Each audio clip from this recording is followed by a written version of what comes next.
ගියසද ඉස්සෙල්ලාසත් බැලුවා හත්වෙනි පාදයේද මොකක්ද ඒ හත්වෙනි පාදයේ තිබුණේ උන්වහන්සේ තුල නැත්නම් කිතුස් වහන්සේ තුල අපේ පව්වලට සමාව තිබෙනවා. ආමේත කොච්චර පව්වලටද? සියලු පව්වලට සමාව දෙන ජුලියේ පාස් ඒකනේ පව් කරලා ඉන්නේ අපි. දෙයියොත් එක්ක කිසිදලා. පැහැදිලිද? ඒ මොන පාපයකට සමාව දෙන. කොච්චරක් දුරට සමාව දෙනවද? කොච්චරක් දුරට සමාව දෙන. සමහරවිට මට ඇඟිලි වැටෙනවා සමහර කිතුෝ සමහර පාලකවරු කිව්වොතම දැන් ඊයේ එක්කෙනෙක් මට කතා කරමින් කිව්වා යම් කතාවක් කිව්වා. එයාට දැන් ඉතින් මේ කාලේ හම් වෙලා ඉවරයි පාස්ටේ. එයාට ඒ අවස්ථාව හම් වෙලා ඉවරයි. ආයෙත් ඒක හම් වෙන්නේ නැහැ කියලා. ඒ කියන්නේ වෙනවද සමාධියලා ඉවරයි කියන එක තමයි ඉතින් අදහස් කරන්නේ. මේ පරම කිතුනේ ඒ කතාව කිව්වේ ඕනත් පරම කිතුනේ. ශේවන සම්බන්ධ වෙලා ඉන්න කෙනෙක්. දැන් කවදාවත් එහෙම වෙන්නේ නැහැ. මොකද බයිබලයේ කියනවා උන්වහන්සේ සමාව දෙන්නේ උන්වහන්සේගේ අනුග්‍රහය ප්‍රමාණයටයි කියලා අපි එදා බැලුවා. හත්වෙනි පදේ බලන්න නැවත. උන්වහන්සේ සමාව දෙන්නේ කැමැතට කියන්නේ හත්වෙනි පදේ කියනවා ඒ සදාදරණීයාන කුරුසියේදී හෙළු ශ්‍රී ලේමගේ උන්වහන්සේ තුල අපට මිදීම හෙවත් අපේ පාප වලට කමාව අපට ඇත්තේ දෙවියන් වහන්සේගේ කරුණා අනුග්‍රහයේ ශ්‍රී විභූතිය ප්‍රමාණානුකූලවමය ස්ථිර කරලා. ඒ කියන්නේ මොන මට්ටමකටද සමාව තිබෙන්නේ? අපිට කියන්න බෑ කෙනෙක් දිහා බලලා එයාගේ දැන් සමාව දීලා ඉවරයි කියලා අපිට කියන්න බෑ. මොකද ඒක උන්වහන්සේගේ අනුග්‍රහයේ ප්‍රමාණයට ලැබෙන දෙයක්. කෙනෙකුට සමාව ලැබෙන්නේ උන්වහන්සේගේ අනුග්‍රහයේ ප්‍රමාණයට මිස අපේ තීරණ මත නෙවෙයි. පැහැදිලිද? දැන් ඊළඟට අද අපි ඊළඟ පදේ ඉඳලා බලන්න යනවා 8 වෙනි පදේ. 8 වෙනි පදේ ඉඳලා බලමු. 9 වෙනි කාරණාව තමයි දෙවියන් වහන්සේගේ දරුවෙක් ලෙස ඔබ ප්‍රඥාව හා අවබෝධය තිබෙන කෙනෙක් වෙන්න යනවා නෙමෙයි කෙනෙක්. අපිට පැහැදිලි දරණාවදී වෙලා කෙනෙක් වෙන්න යනවා නෙමෙයි. ඔබ දෙවියන් වහන්සේගේ දරුවෙක් ලෙස ප්‍රඥාව සහ අවබෝධය තිබෙන කෙනෙක්. ග්‍රීක භාෂාවෙන් කියනවා සෝෆියා ආම්ප්‍රොනෝසිස්. ප්‍රඥාව සහ අවබෝධය තිබෙන කෙනෙක්. 8 වෙනි පදේ ගැන අපි අවධානය යොමු කරමු. එමගින් දැන් එමගින් කියන්නේ මම මේ පදේ කියලා ඉන්නම්. එමගින් උන්වහන්සේ සකල ප්‍රඥාවත් අවබෝධයත් ප්‍රවාහයක්සේ අපමත වගුලසේක. මොකද්ද කියන්නේ? එමගින් කියන්නේ මොකක්ද? එමගින් කියන්නේ 8 වෙනි පදේ කියන අන්තිමට කියන දේ. 7 වෙනි පදේ අන්තිමට මොකක්ද කියන්නේ? 7 වෙනි පදේ අන්තිමට කියන්නේ යම් කෙනෙකුට සමාව ලැබෙන්නේ උන්වහන්සේගේ අනුග්‍රහයේ ප්‍රමාණානුකූලව. නැත්නම් අනුග්‍රහයේ ප්‍රමාණයටයි. අනුග්‍රහය ගැන ඊතර කතා කරන්නේ. අනුග්‍රහය මට්ටමට උන්වහන්සේගේ අනුග්‍රහය මට්ටමට අපි ඉල්ලන මට්ටමටවත් හිතන මට්ටමවත් නෙවෙයි උන්වහන්සේගේ අනුග්‍රහය. මම එදා ඊයේදී ඉස්සරහට ගියා ඒ අනුග්‍රහය මොන තරම් විශාලද අපිට ගණනය කරන්නට බැහැ. නමුත් මේ පොළවේ ඉන්න දේවවන්ත සමාජ දේවදාසයන් පවා ඒක ගණනය කරන්න උත්සාහ කරනවා. මේ මෙච්චරයි දැන් එතනින් එහා නැහැ. එහෙම එකක් නැහැ. උන්වහන්සේගේ අනුග්‍රහයට අපිට නිම කරන්නට බෑ. අපිට මිම්මක් තවන්නට බෑ. කියනවා අන්න ඒ අනුග්‍රහය එමගින් කියන්නේ ඒකයි. එමගින් ඒ අනුග්‍රහය තුල මොකද කියන්නේ? එමගින් අනුග්‍රහය තුලින් උන්වහන්සේ සකල ප්‍රඥාවත් අවබෝධයක් ප්‍රවාහයක්සේ. මොකද ප්‍රවාහයක් කියලා කියන්නේ? ජල කඳකට එම අපි කියන්නේ ප්‍රවාහයක් කියලා. කඩාගෙන ගලාගෙන යනවා කියනවා. ඒ අනුග්‍රහය තුල ප්‍රවාහයක්සේ අපිට මොකද්ද කියන්නේ? ප්‍රඥාවත් අවබෝධයත් වගුල සේක. මේ අනිත් බයිබල් වල මොකක්ද? ඒ කරුණාව සියලු ප්‍රඥාව හා දැනුවත්කමෙන් අප කෙරේ බොහෝ වෙන්න සැලැස්සූ සේක. වාසය කරලා ඉවරයි. ඒ කියන්නේ දැන් ඔබ දෙවියන් වහන්සේගේ දරුවෙක් වුණාම ඔබ දන්නවද මේ ලෝකයට අපි ඉපදෙනකොටම මිත්‍රය අපි දෙවියන් වහන්සේගේ ප්‍රඥාව නෙමෙයි මේ ලෝකයේ ප්‍රඥාවට සමග තමයි අපි ඉපදෙන්නේ. මොකද ආදම් සායවා ගෙඩිය කෑව දවසේ ඉඳලා වෙන දේවල් වලට තමයි විවෘත වුනේ. නමුත් අපි ගැළවීම ලැබපු දවසේ අපිට ප්‍රඥාවන්ත කෙනෙක් බවට පත් වුණා. ඔබ ප්‍රඥාවන්ත කෙනෙක්. ඔබ අවබෝධය තිබෙන කෙනෙක් බවට පත් වුණා.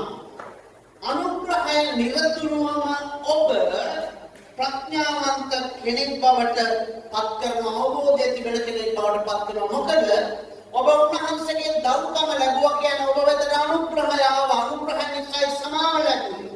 දැන් අනුග්‍රහය ලබන ඔබ ප්‍රඥාවන්ත කෙනෙක්. ඔබ අවබෝධය තිබෙන කෙනෙක්. නමුත් මොකද්ද තිබෙන ප්‍රශ්නේ?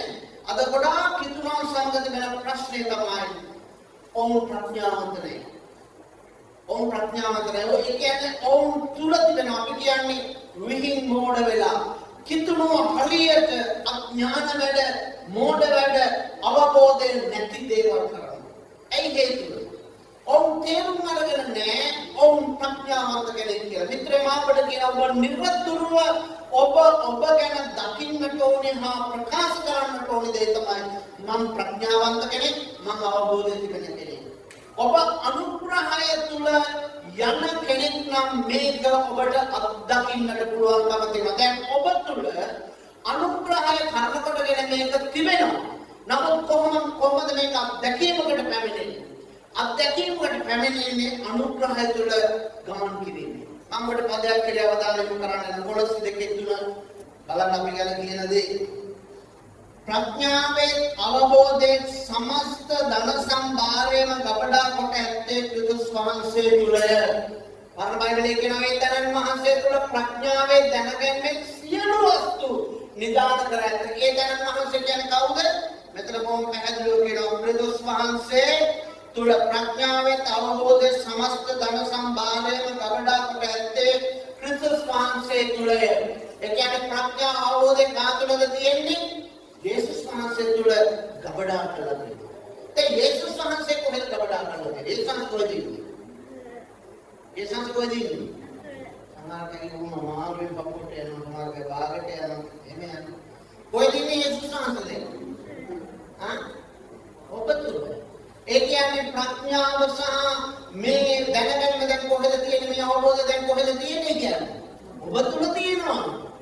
ඔබ තුල යේසුස් වහන්සේ ඉන්න අතර යේසුස් වහන්සේ තුල තබා තිබෙන ප්‍රඥාව අවබෝධය ඔබ තුල තිබෙනවා. ඔබ ප්‍රඥාවන්ත කෙනෙක්. මේක දකින්නට ඕනේ. මේක ප්‍රකාශ කරන්න ඕනේ දිනපතා. ඔබ ඒක ප්‍රකාශ නොකර අද මොකද්ද කරන්නේ? අද ගොඩක් කිතුණු ඕඥාන දේවල් කරනවා. ඔවුන්ගේ ජීවිතවල ප්‍රෝඥාන දේවල් කරනවා. සමහර අය ප්‍රඥාවන්ත නැහැ. ඔවුන්ගේ ශරීර සෞඛ්‍ය ගැන, ඔවුන්ගේ ආර්ථිකය ගැන, ඔවුන්ගේ වැඩ රාජකාරී ගැන, කරන්නට ඕනේ දේවල් ගැන, සමතතාවයන් ගැන ඔවුන් ප්‍රඥාවන්ත නැහැ. සමහරවිට කනඩෝල එකක්වත් බොන්න දන්නේ නැහැ.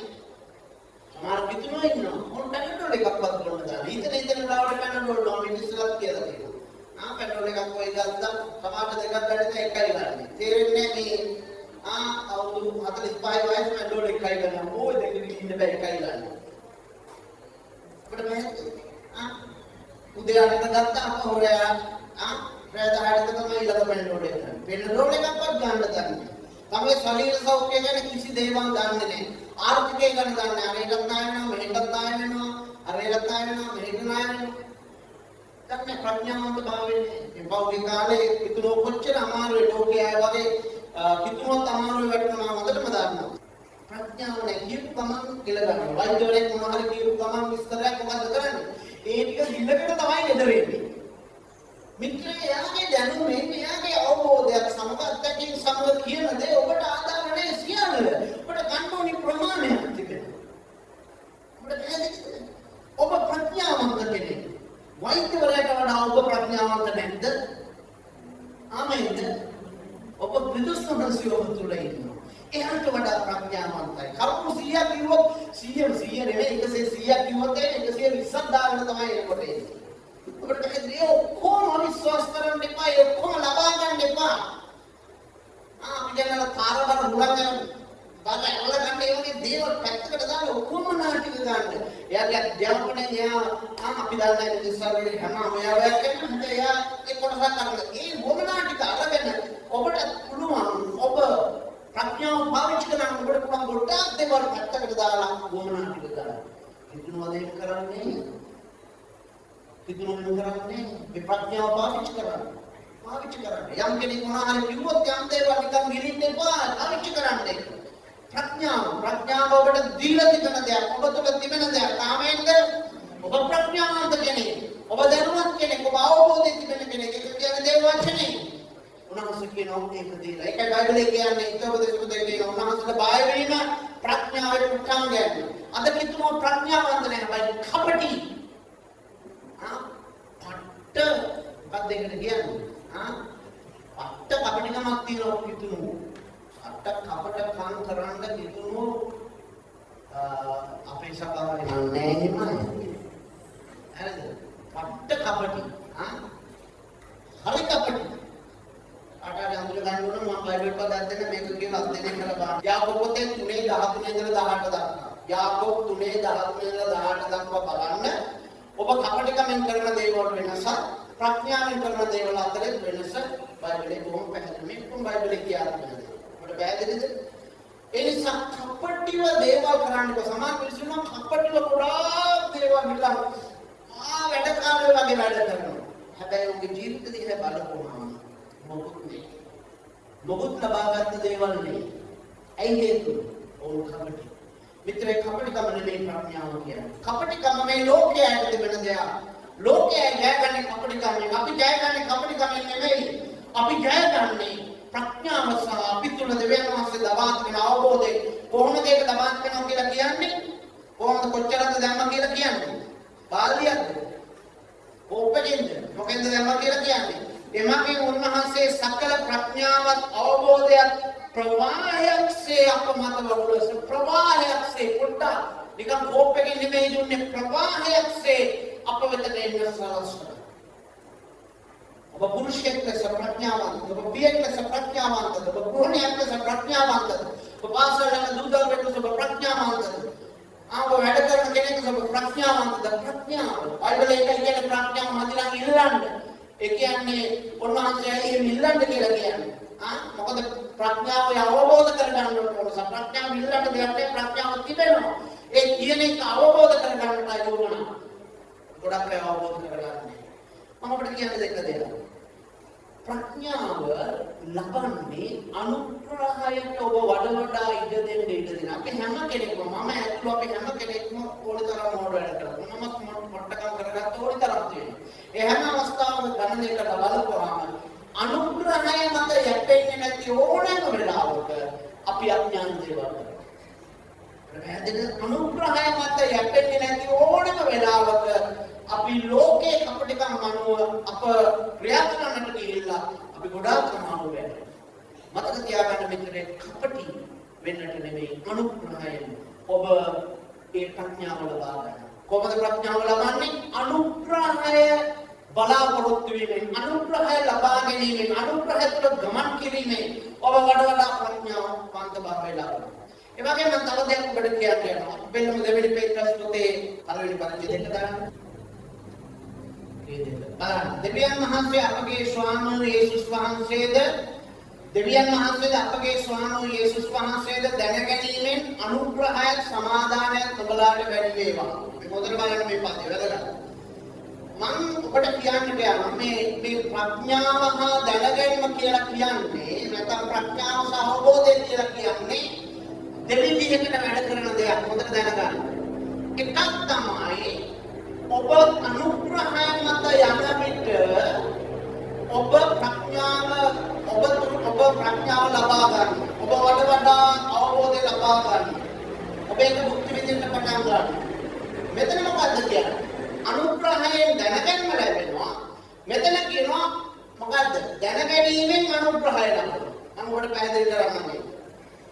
ඔබ අනුග්‍රහය මත ගමන් කරන වෙලාවෙදී මහන්සේ ඔබට ප්‍රඥාව ඔබ දුරට ගලා යන්නට සලස්වන එක අධ්‍යාපනයෙන් ලබන දෙයක්. ඕ වැඩ කැලි දාලා ලබන දෙයක් මේක මහන්සේ ඔබට ගලවන්නට යන දෙයක්.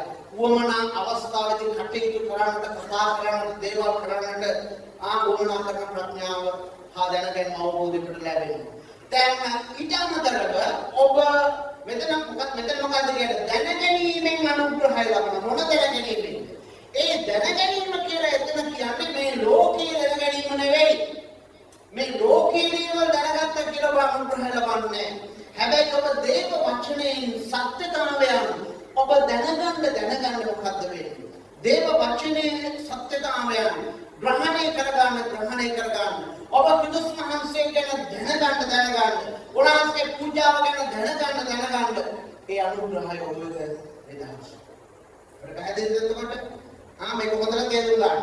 අනුග්‍රහය නිසා දැන් ඔබ ප්‍රඥාවන්ත වෙනවා. මෙතන කියනවා දැනගැනීමෙන් අනිත් පැත්තට මොකද්ද වෙන්නේ? මේක දෙපැත්තට ක්‍රියාත්මක වෙන වැඩ කරන එක. ඒ සමබෝධ හැරීමක් කරනවා. මේක තේරුම් ගන්න. ඔබ දෙවියන් වහන්සේගේ දරුවෙක් ලෙස නිරතුරුවම ප්‍රඥාවන්ත සහ අවබෝධය තිබෙනවා. ඔබ කවදා අන්තිමට කිව්වේ මම ප්‍රඥාවන්ත වෙනවා. ස්වාමීනි මම ප්‍රඥාව ඉල්ලන්න කියලා හරියන්නේ. ප්‍රකාශ කරන්න ස්වාමීනි මම ප්‍රඥාවන්ත කෙනෙක්. ඔබට ස්තුතියි. මානසාද ප්‍රඥාව නිදන් කරලා තියෙන ඔබ මන් තුළ ඉන්න සමම ප්‍රඥාවන්ත කෙනෙක්. ඔබ සමාන මොන දේවල් වෙයි? ඒ ප්‍රශ්න කියන්නේ ප්‍රඥාවන්ත කෙනෙක්. මොකද ප්‍රඥාවන්ත භාවය ඔබ තුළ එන්නේ යන්නේ උන්වහන්සේ ඔබ තුළ තබා කරන බව අවබෝධයෙන් සහ අනුග්‍රහයෙන් මත ගමන් කිරීම. ඔබ ඉන්නවද මම කාමේ? ඔබ ප්‍රඥාවන්ත කෙනෙක්ද? ආමේන්. ඔබ ධර්මවත් කෙනෙක්ද? ධර්මවත්. නමුත් මම කියන්න කපටි කෙනෙක් වෙන්න යන උත්සාහ කරන්න එපා. කපටි කෙනෙක් වුණොත් ඔබ දේවල් ලබා ගන්න කපටිකාරයෙක්. හැබැයි ඔබට ගොඩක් දේවල් තියෙන්න යන්නේ. ඔබට නිකන් දිය වෙලා යන දේවල් විතරයි කපටිකමේ ප්‍රතිපලයක් ලෙස ඔබට තිබෙන්නට යන්නේ. දෙවෙනි 12 වෙනි කාරණාව අපට ඔබේ අවධානයට දෙන්න තියෙනවා. 12 වෙනි කාරණාව. 12 වෙනි කාරණාව තියෙන්නේ 11 වෙනි පාඩේ. ඒ තමයි දෙවියන් වහන්සේගේ අභිරහස අපට දැනගන්නට සලස්වා ඇත. අනාගත 11 වෙනි කාරණාව කියන්නේ 11 වෙනි කාරණාව තමයි දේව ධර්මයේ ලෙස ඔබ ප්‍රඥාව සහ අවබෝධය තිබෙන කෙනෙක්. 12 වෙනි කාරණාව දෙවියන් වහන්සේගේ අභිරහස අපිට දැනගන්න සලස්වා තිබෙනවා. මොකද්ද දෙවියන් වහන්සේගේ අභිරහස? අපි බයිබලයේ පදයක් බලමු. අපි ඉස්සර මේ බයිබලයේ කියවලා බලමු මේ පදේ 11 වෙනි පදේ සහ 12 11 වෙනි පදේ විශේෂයෙන්ම අපි කියලා බලමු. සමාජ 11 9 ඉලක්කන 12 වෙනි කාරණා 9 දෙවියන් වහන්සේ සෝකීය අභිමතය පරිද්දෙන් ක්‍රිස්තුස් වහන්සේ තුළ සැලසුම් කළ තම කැමැත්ත පිළිබඳ අභිරහස අපට දැනගන්නට සැලසුසේක. ඒ සැලැස්ම නම් නිසිකල් පිරිකල ක්‍රියාකාරී වනසේ අහසේ හා පොළවේ ඇති සියල්ල වන මුළු විශ්වයම ක්‍රිස්තුස් වහන්සේගේ ශීර්ෂය යටතේ එක් රැස් කිරීමය.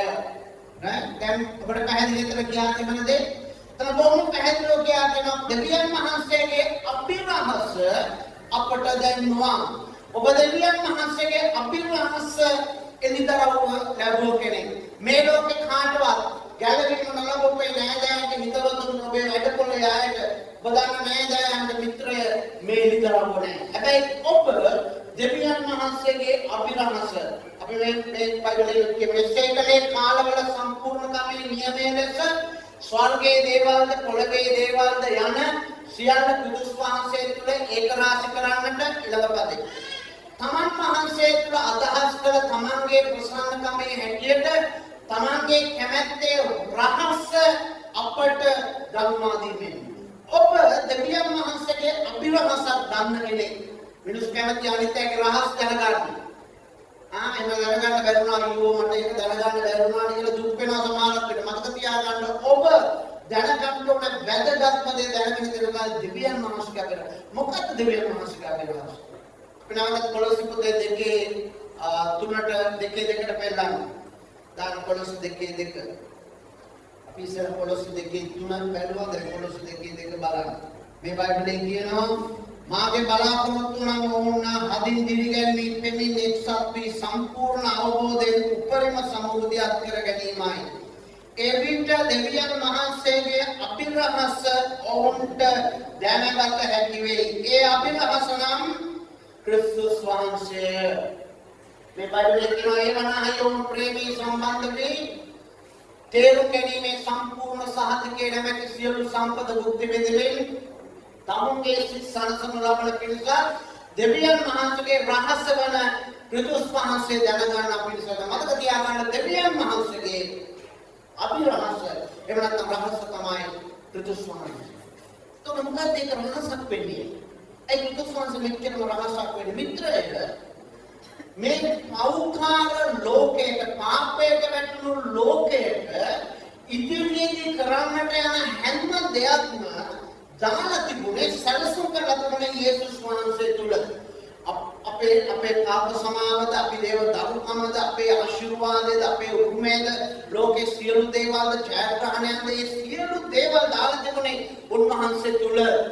මේක ඒකයි මිනිස්සු නැත්නම් පරම ගිවිසුමේ මිනිස්සු අනාගත වස්තුන් නෙගෙන අනාගත වාක්‍ය කිව්වට උන්ට ඒක ඉලිදරව් වෙලා තිබුණේ නැහැ. ඒක උන් දැනගන්න ආසාවෙන් තිබුණා. මොකක්ද මේ රහස්? මොකක්ද මේ රහස්? ඔවුන්ට පුදුමයි. පරම ගිවිසුමේ ආයත පුදුමයි. ව්‍යවස්ථාවක් නැතුව නිකම්ම පාපයට සමාව ලැබෙනවා. නිමක් නැතුව සමාවක් ලැබෙනවා. මහා අනුග්‍රහය උන්වහන්සේ ආශිර්වාද කරනවා. පරම ගිවිසුමේ යම් දේවල් කළොත් විතරයි ආශිර්වාද. අනුත් ගිවිසුමේ ඉන්න දේවල් නැහැ. මේ ඔක්කොම තිබෙන්නේ කාටද? යේසුස් වහන්සේ. ඒ විතරක් නෙමෙයි අන්‍ය ජාතිකයන් හා යුදෙවරු පරණ කිවිසුමේ අන්‍ය ජාතිකයන් හා යුදෙවරු කියලා පැහැදිලි රේඛාවක් ඇඳලා. නමුත් අලුත් කිවිසුමේ මොකද්ද කළේ? අන්‍ය ජාතිකයන් හා යුදෙවරුන් ක්‍රිස්තුස් වහන්සේ තුළ එක්රස් කළා. යුදෙවරු කිතුනේ මත යුදෙවරු අන්‍ය ජාතිකයෙක් නැති විදිහට එක්කෙනෙක් බවට පත් කරන ලැබුවා. ඇයි හේතුව? ක්‍රිස්තුස් වහන්සේ තුළ මේක සංගවලා තිබුණා. ඒකයි මෙතන කියන්නේ මෙතන කියනවා මොකද්ද කළේ කියලා හොඳට බලන්න. මම මේ බයිබලෙන් කියවන්නට යනවා. දෙවියන් වහන්සේ සෝකීය අභිමතයේ පරිද්දේ කැමැත්ත පරිද්දේ ක්‍රිස්තුස් වහන්සේ තුළ සැලසුම් කළ ක්‍රිස්තුස් වහන්සේ තුළ සැලසුම් කළ ඒ වචන හොඳින් තේරුම් ගන්න. තම කැමැත්ත පිළිබඳ අභිරහස අපට දැනගන්න සැලසුසේක. මොකක්ද ඒ කැමැත්ත? කැමැත්ත පිළිබඳ අභිරහස. ඒ සැලස්ම නම් නිසිකල් පිරිකල ක්‍රියාකාරී වනසේ අහසේ හා පොළවේ ඇති සියල්ල වන මුළු විශ්වයම ක්‍රිස්තුස් වහන්සේගේ ශීර්ෂය යටතේ. ශීර්ෂය කියන්නේ මොකක්ද? ඉස්රායල් මහසගේ නායකත්වයේ යටතේ. ඒ කියන්නේ මොකක්ද? උන්වහන්සේගේ සැලසුම තිබුණේ යේසුස් වහන්සේ නැමැති අභිරහස. යේසුස් වහන්සේ යටතට මේ මුළු පොළවේ ස්වර්ගයේ සියලු බලතල උන්වහන්සේ යටතට පත් කරන එකයි උන්වහන්සේ කැමැත්ත තිබුණේ. උන්වහන්සේ සැලසුම් කළේ ඒකට. මොකද මේ ලෝකේ මම බොහෝස්ථාන ගියාම ඔබ මෙන්න දාන්න. ආදර්ශව පාපයට වටනම අපිට කියලා තියෙනවා බන්දිසික තියලා වගේ අක්ෂර බලෙන් දක්වනවා. යක්ෂක තමයි ආනිපත්‍ය. ඒකයි බයිබලයේ කියන්නේ මේ ලෝකයේ අධිපති මේ ලෝකේ දෙවියා යක්ෂයා. යක්ෂයයි පාලනය කරන්නේ තන්ත්‍රය පාන තන්ත්‍රය යක්ෂකය අහුවෙලා තිබෙන අල්ලගෙන තිබෙන්නේ. හැබැයි උන්වහන්සේ මොකද්ද කළේ? යේසුස් වහන්සේ මේ ලෝකෙට එලා උන්වහන්සේ තුල මේ ලෝකයේ සියලු බලතල ඔබට නම් කරන්න පුළුවන් මොනවද බලතල කොලයක් අරගෙන සියල්ල නම් කරා. සියලු රෝග නම් කරා. සියලු දේවල් නම් කරා. ඒ සියල්ලට වඩා ඉහළින් තිබෙන මොන නාමයද? යේසුස් වහන්සේ. ආමේන්. මේ බයිබලයෙන් බලන්න දැන් 22 වෙනි පාදේ 21 ඉඳලා මම ඔබට කියන්නම්. මේ බයිබලේ වඩා පැහැදිලි. මෙසේ ක්‍රිස්තුස් වහන්සේ දැන් පවතින යුගයේ පමණක් නොව මතු එළමෙන යුගයේ ඇතිවන සියලු රාජ්‍ය තන්ත්‍රයන් බලධාරීන් බලවේගයන් ආධිපත්‍යයන්ද මතු ඇති විය හැකියන් ඕනෑම තනතුරකටද වඩා අතිශය උත්තරීතර වනසේක. අවද සියලු දේව ක්‍රිස්තුස් වහන්සේගේ පාදයන්ට යටත් කළ දෙවියන් වහන්සේ කිතුණු සපහරෝ දේශා සියලු දේම හිස බවට එතුමා මන්පත් කළේ. ඒ කියන්නේ මේ ලෝකේ තව අවුරුදු 50 ඕ 100කින් එන්න තිබෙන ඕනම රජයක් ඕනම ඡන්දිය ඕනම බලතලයක් උන්වහන්සේ කියනවා යේසුස් වහන්සේගේ පාදයට යටත් කළා ඉවරයි. ආමේන්. ඉදිරියේද පැමිණෙන්න යන ඕනෑම ගණේ වෛරසයක් තාම මේ කොවිඩ් වලට විසඳුමක් හොයාගන්න බෑ. හැබැයි මේ සියල්ලම උන්වහන්සේගේ පාදයට යටත් කරලා තිබෙන බව කියන කවුරු දෙසාද? සභාව උදෙසා. ඒ කියන්නේ අපි මේ අවබෝධයේ සිටින්නට ඕනේ මොකක්ද? උන්වහන්සේ අපිට මේ අභිරහස දැනගන්න සලස්වන. මොකක්ද අභිරහස? යේසුස් වහන්සේගේ අභිරහස. උන්වහන්සේගේ නාමය සියල්ලට ඉහළයි. කොහොමද ඔක වැදගත් වෙන්නේ අපිට? මිත්‍රයෝ, ඔබේ ජීවිතේ මුහුණ දෙන ඕනෑම දෙයක ඉගෙන ගන්න උන්වහන්සේගේ නාමය කියන්නේ. උන්වහන්සේගේ නාමය කියන්නේ අද වෙන දේවල් මිනිස්සු කියපු කතා අහන දේවල් මේව තමයි ගොඩාක් ඉහළින් කියන්නේ. ඕනෙට මිනිස්සු ඉහළින් කියපු පරම්පරාගත කතා එහෙම නැත්නම් ඔහේ ව්‍යවහාරයේ කතා අරන් කියන්නේ ඉගන්නන්න ඔය දුනුවත් අපිට වෙන ඉතින් ඔක්කොම සිද්ධ ටීවී වල දාලා තියෙන එක කතා කරලා තියෙන ඒව තමයි සමහර මිනිස්සුගේ කතා. දෙකවත් එක කතා ඒක. නමුත් යේසුස් වහන්සේ කියන්නේ. අපිට ප්‍රශ්නයක් නැහැ. යේසුස් වහන්සේගේ නාමයෙන් යටින් දෙවෙන්නේ. ඔබට රෝගයක් නම් කියන්නේ යේසුස් වහන්සේගේ නාමයෙන්. වෛද්‍යවරු මොන දේ කිව්වත් කමන්නේ යේසුස් වහන්සේගේ නාමයෙන් යටයි. ඔබට සිදුවෙන එක ප්‍රශ්නයක්වත් නැහැ. යේසුස් වහන්සේගේ නාමයෙන් ඉහළේමයි. පිළිගන්නවද ආමේන්? හැම දෙයක්ම යේසුස් වහන්සේගේ නාමයෙන්. ඕනම දෙයක් පඩලේ කියනවා සියලු නම් ඕනෑම නාමයක් සියලු නම් බයිබලයේ කියනවා සියලු නම් උන්වහන්සේගේ නමට යනවා. ඒ කියන්නේ ඔබට ප්‍රශ්නයක් ආවොත් නමක් හොයාගන්න ප්‍රථමයෙන් විසඳුමක් හොයන්න දඟලන්න එපා. ඔබට පැහැදිලිද? මොකක් හරි ලේඩක් නම් ඉක්මනින් එකට නමක් හොයාගන්න බලන්න. නම මොකක්ද කියලා හොයාගන්න බලන්න ඒක හොයාගන්න ඉන්න. ඇයි හේතුව? ප්‍රශ්නයක් නම් නම හොයාගන්න. ඇයි හේතුව? ඔබට කියන්න පුළුවන් කතා කරලා මේ ප්‍රශ්නේට මෙන්න මේකයි කියන නම කට්ටිය මෙන්න මේ නමට ඉහළින් හැම යේසුස් වහන්සේගේ නාමය තිබෙනවා. ආමේන්. නම හොයාගන්න. ඔබ දේව ධර්මයට නිතරම තේරුම් ගන්න මේ අභිරහස මිත්‍රය ඔබ සමග වෙනවා මා සමග වෙනවා අපි සමග මොකක්ද අභිරහස? යේසුස් වහන්සේගේ අභිරහස. යේසුස් වහන්සේගේ නාමය අන් සියලු දේවල් වලට වඩා ඉහළින් වහන්සේ ලැබුවා. ඒ නාමයට ඉහළ කිසිදු දෙයක් නැහැ. ඒ නිසා නිරතුරුව දවසේ නිරතුරුව යන වෙලාවදී ඕනම දෙයක ඉස්සරහාගේ නාමයේ සම්මානයට ස්තුති. ඔබගේ නාමය මේ දෙක ඉහළින් සම්මානයට ස්තුති. මොන දේවල් මත ඔබ ඉහළින් ස්වාමීනි. ඔබේ ආධිපත්‍ය යටතේ මම ඔබගේ නාමය යටතේ ඔබගේ සිරස යටතේ ඔබගේ නායකත්වය යටතේ මම ස්වාමීනි. මේක කියන්නේ ඉගෙන ගන්න වෙන්නේ. බින්නගමගේ නාමය තුන්වෙනි කාරණා අපි බලන්න යනවා.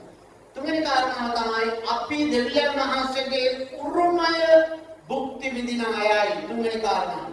අපි දෙවියන් වහන්සේගේ උරුමය භුක්ති විඳින අයයි.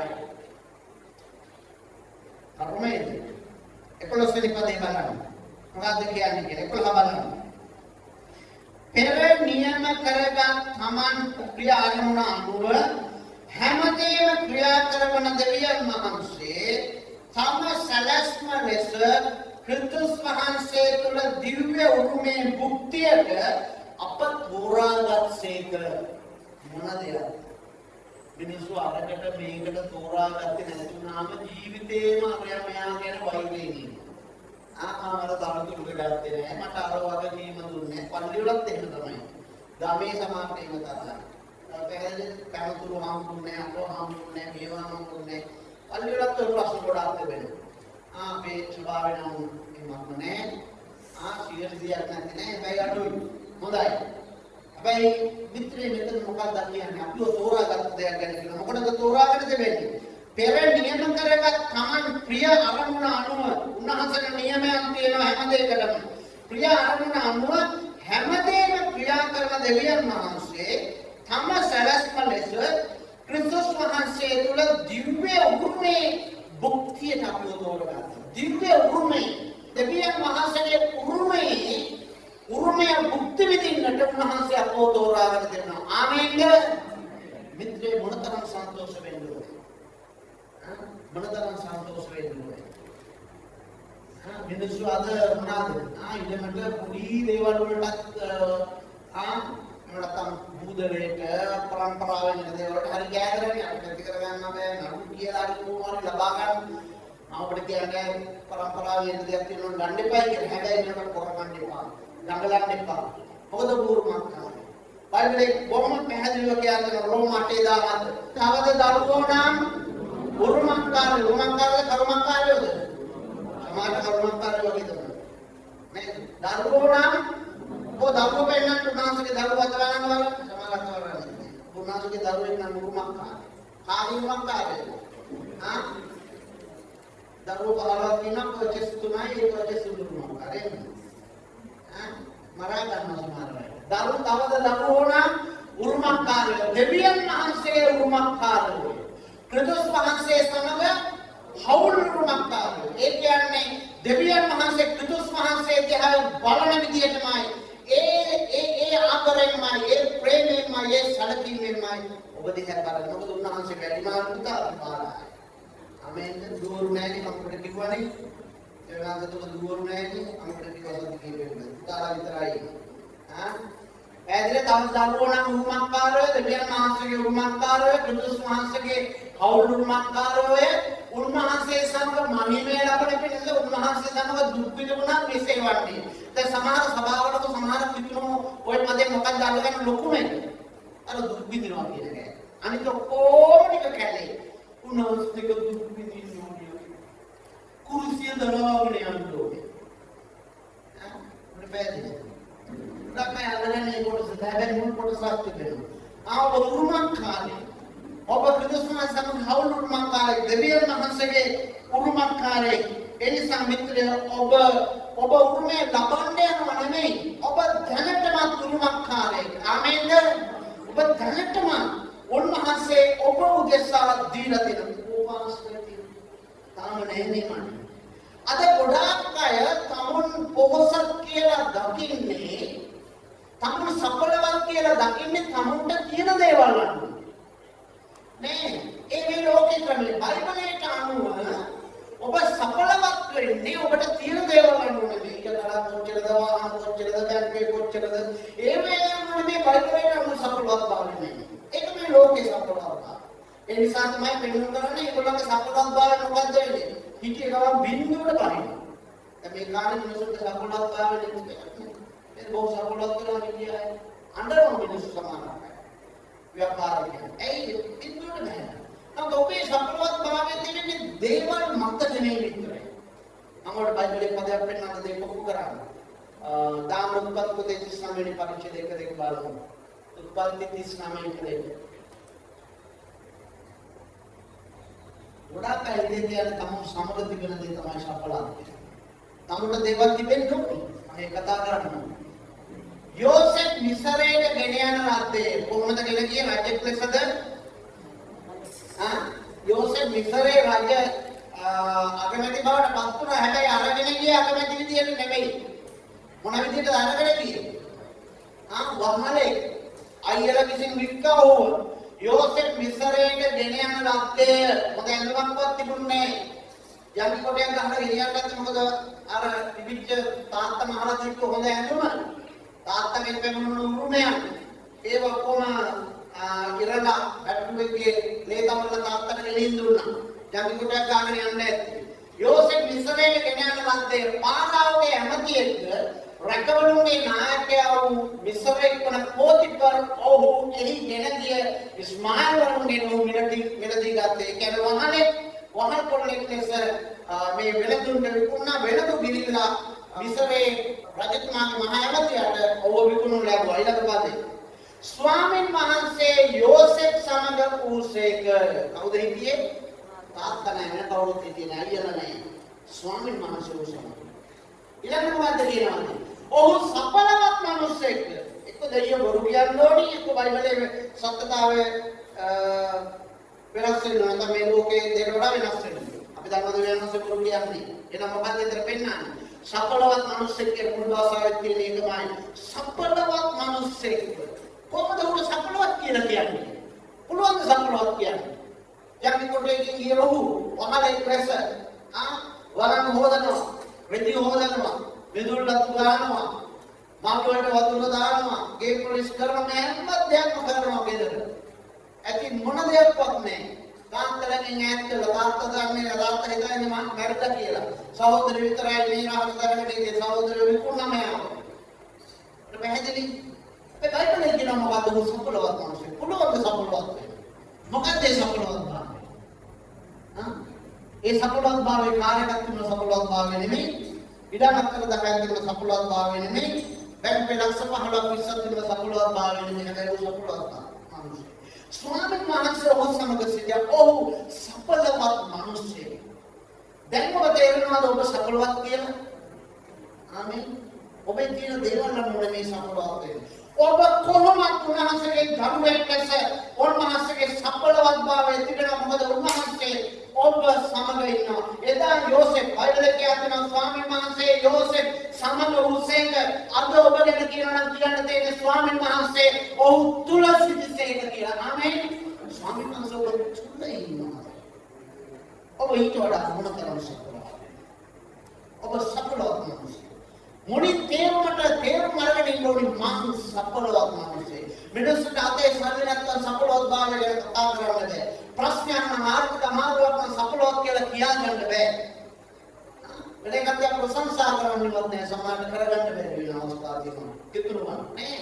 ඔබ අවබෝධයකට පැමිණෙන්න මගේ අතේ අපි ගැන පිච්චේ නැති වුණා මං සපලවත් කෙනෙක්.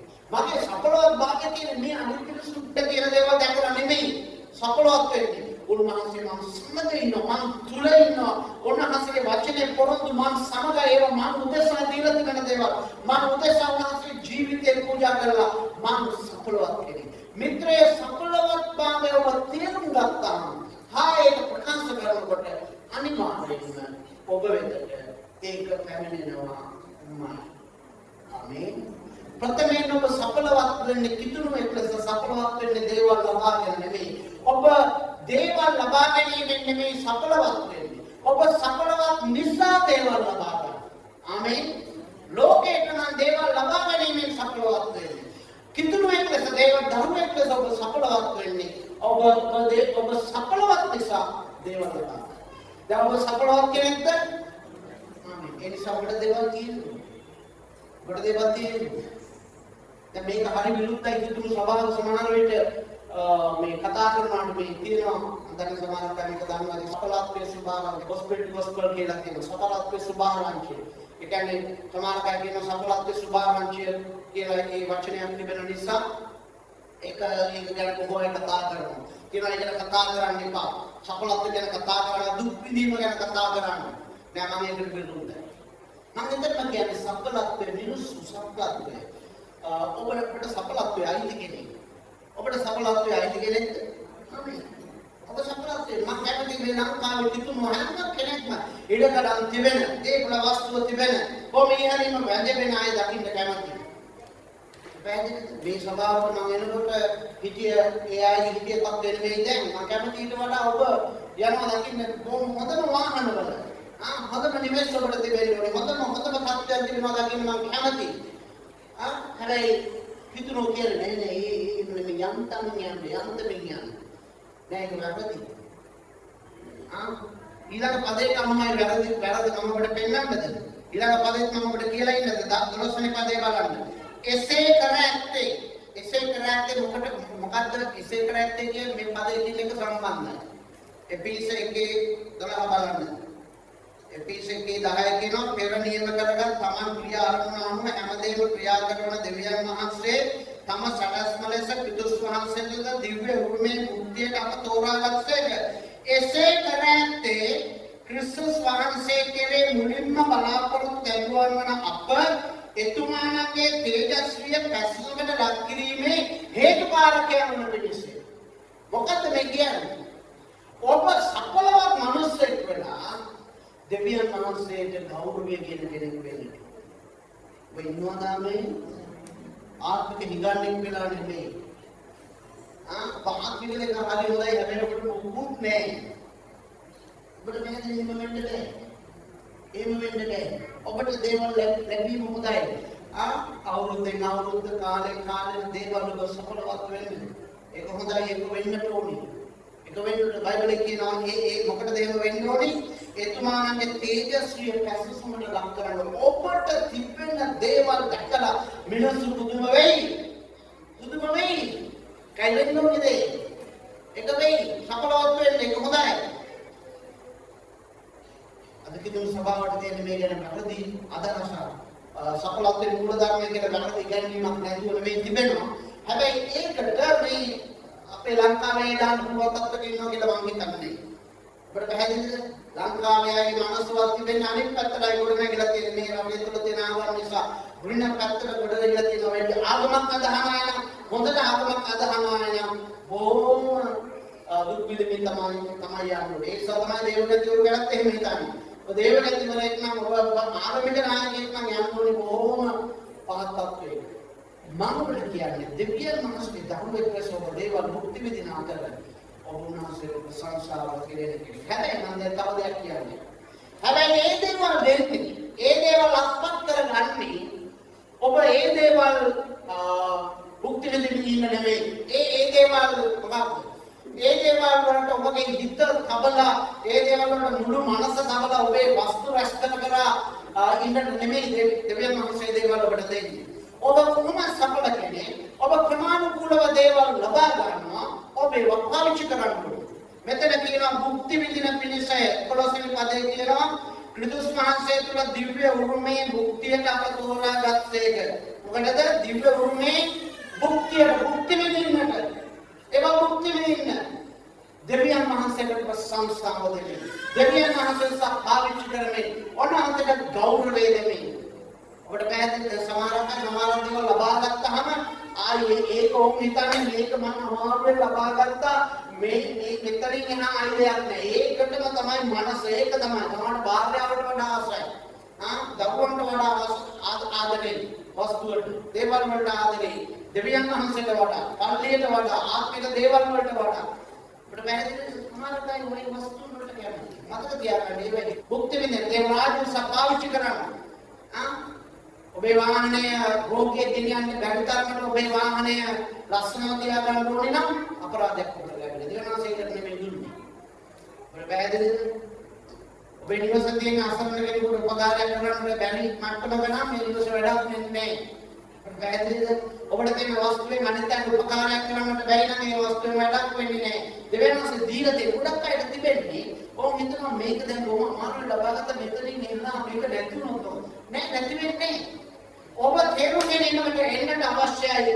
ඔන්නහන්සේ මට කියනවා ඔබ කියනවා අපිට බයිසිකලයක් තියෙන කෙනෙක් නම් කියන්නේ කවදාවත් බයිසිකලෙන් පල්ලෙහාට යන්න නම් ඉස්සරහට අයියලා. ආමේන්ද? වාහනයක් තියෙන කෙනෙක් නම් ඔබ දකින්න නෑ මම කවදාවත් වාහනයක් නැතුව මින් ඉදිරියට යන්නේ නෑ. මම හොඳවා. ඔබ පැහැදිලිද? විනෝදමේ කාමේ උන්වහන්සේගේ ජයග්‍රහණය දකින්න. ඔබ බයිබලයේ කියන දේ ජීවිතවල ඉෂ්ට වෙන්නට අවශ්‍යයි. ඔබට සඵලත්වය දෙන්න, ඔබ ඉදිරියට ගෙනියන්න, ඔබ ඉහළට ගෙනියන්න දේවල් දෙන්නේ. ඔබටම මුක්ති විඳින්න, ඔබයි ඔබේ භාගයක දරුවෝ මුක්ති විඳින්න ඒවා තියාගෙන ඉන්න නෙමෙයි. ඒවා දේව රාජ්‍ය දසා, මනුෂ්‍යන දසා දේවල් වැය කරන්න, කැප කරන්න බය වෙන්න එපා. මොකද උල්පත කියන ගන්නකොට වගේ ආපහු වතුර ගත්තාම ඒක නැවතත් වතුර උනනවා වගේ ඔබට දේවල් උනන්න. මොකද ඔබට තිබෙන්නේ ඔබ සඵලවත් මිනිස්සෙක්.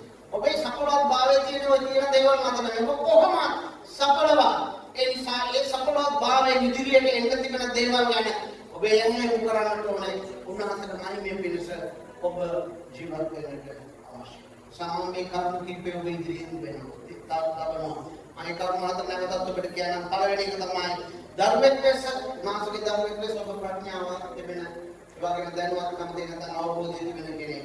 දෙවෙනි එක තමයි ඔබ ක්‍රිස්තුස් වහන්සේගේ අභිරහස ඔබ දන්නවා. ඒ තමයි යේසුස් වහන්සේගේ නාමය ගැන දන්නවා. ඒ අභිරහස ඔබ දන්නවා. තුන්වෙනි එක උන්වහන්සේගේ උරුමය භුක්ති විඳින්නට ධාතු කෙනෙක්. උන්වහන්සේ උරුමය භුක්ති විඳින්නට උන්වහන්සේ ඔබව තෝරාගෙන ඒක භුක්ති විඳින්න. ජීවිතේ විඳවන්න එපා. සමහර අය ජීවිතේ විඳවන්න. ඔන් බයයි. බුදුන් විඳන් කරන්න බයයි. දේවල් නැති වෙයි කියලා බයයි. තමගේ දේවල් වස්තු රැකිලා තම යටට යයි කියලා බයයි. ඔබ බය නම් බය කමිනන්නේ ඔබට සිද්ධ වෙයි. බය තමයි මතක තියාගන්න. ඔබ වෙත දේවාන් පැමිණෙන්නට යක්ෂයාට වින්දාන්නට තියෙන හොඳම මාධ්‍ය. මානවයෙකුට වතුර තමයි මාධ්‍ය වගේ. විස බීජ වලට තෙතමනේ වගේ මතක තියාගන්න.